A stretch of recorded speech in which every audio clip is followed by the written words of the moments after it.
এটা হচ্ছে লইট্টা শুটকির আচার। আপনারা কি কখনো ভেবেছেন যে লইট্টা শুটকিরও আচার দেয়া যায়?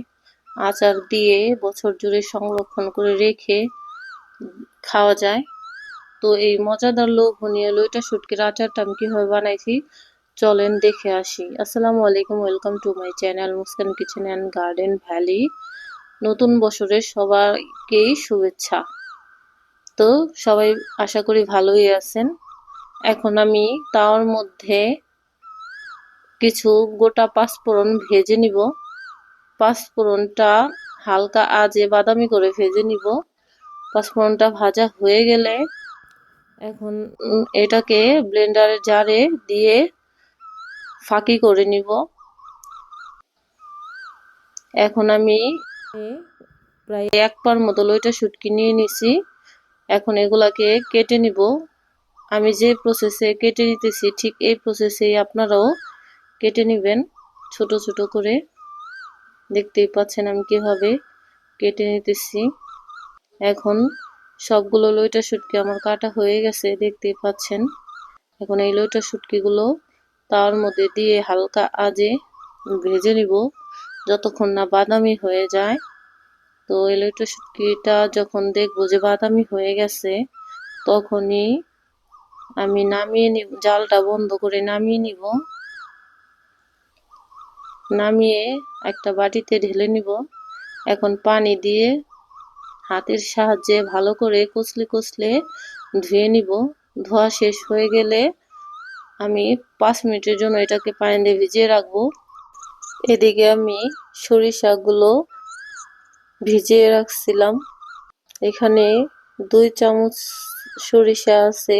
এখানে আমি চৈতা সরিষাটা নিছি, আচারের জন্য অনেক ভালো হয়। আর এখানে আধবার মতো দেশি রসুন নিয়ে নিলাম। এগুলাকে আমি ব্লেন্ডারের জারে ঢেলে নিব। এখন এর মধ্যে 2.5 চামচ পরিমাণে ভিনেগার দিয়ে দিব। ভিনেগার দেওয়া হয়ে গেলে ঢাকনা দিয়ে ঢেকে এগুলাকে স্মুথ ভাবে ব্লেন্ড করে নিব। তো ব্লেন্ড করে নেওয়া হয়ে গেছে, দেখতে পাচ্ছেন যে একদম স্মুথ করে আমি ব্লেন্ড করে নিয়েছি। এই প্রসেসেই আপনারা করে নেবেন।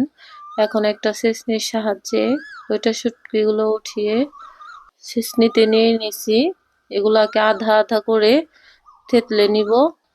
দেখতে পাচ্ছেন আমি কোন প্রসেসে করতেছি, ঠিক এই প্রসেসে করে নেবেন। দেখেন কেমন হয়েছে। তো এখন একটা প্যান বসিয়ে দিয়েছি চুলায়। প্যানের মধ্যে 1.5 কেজি পরিমাণে সরিষার তেল দিয়ে দিলাম। শুকনা মরিচ, পাঁচফোড়ন দিয়ে দেওয়া হয়ে গেলে এখন দিয়ে দিব আস্ত কিছু রসুন। রসুনটা দিয়ে দেওয়া হয়ে গেলে এখন দিয়ে দিব 2 টেবিল চামচ বিট লবণ। বিট লবণটা দিয়ে ভালোভাবে নেড়েচেড়ে মিশিয়ে নিব। এখন দিয়ে দিব কিছু কাঁচা পাকা মরিচ। মরিচটা দিয়ে দেওয়া হয়ে গেলে এখন দিয়ে দেব এর মধ্যে থেতলে রাখা লইট্টা শুটকিগুলা। লইট্টা শুটকিগুলা দিয়ে ভালো করে একটু ভাজা ভাজা করে নিব। করে নেওয়া হয়ে গেলে এখন এর মধ্যে দিয়ে দিব 1 চামচ ধনিয়া গুঁড়া, 1 চামচ হলুদের গুঁড়া দিয়ে ভালো করে মিশিয়ে নিব। এখন এ পর্যায়ে মেশানো হয়ে গেলে এখানে দিয়ে দিব মরিচ, রসুন আর সরিষা পেস্ট দিয়ে ভালো করে নেড়েচেড়ে মিশিয়ে নিব। মেশানো হয়ে গেলে এখন এগুলাকে একটু ভালো করে কষিয়ে নিব। এর মধ্যে যে এক্সট্রা পানি আছে সেগুলো যেন শুকিয়ে যায়। দেখতে পাচ্ছেন আমি কোন প্রসেসে করতেছি, ঠিক এই প্রসেসেই করে নেবেন। আর অবশ্যই মনে রাখবেন এই পর্যায়ে জালটা মিডিয়াম আঁচে থাকবে। এখন দিয়ে দিলাম টেস্ট অনুযায়ী লবণ আর 1 চামচ চিনি। চিনিটা দেওয়ার কারণ হলো এখানে আমি ভিনেগার ব্যবহার করেছি। চিনিটা দিলে টেস্টটা ব্যালেন্স হয়ে যাবে এর জন্যে। তো এই লইট্টা শুটকির আচারটা যে এত মজা, এত লোভনীয়, যা বলার মতো না। অবশ্যই বাসায় ট্রাই করবেন।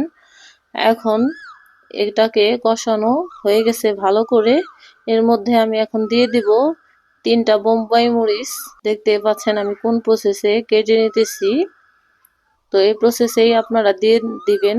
বোম্বাই মরিচটা দিলে কি হয়, ফ্লেভারটা এত যে ভালো আসে যা বলার মতো না, খেতেও খুবই টেস্ট হয়। দেখতে পাচ্ছেন এই পর্যায়ে আমার আচারটা হয়ে গেছে।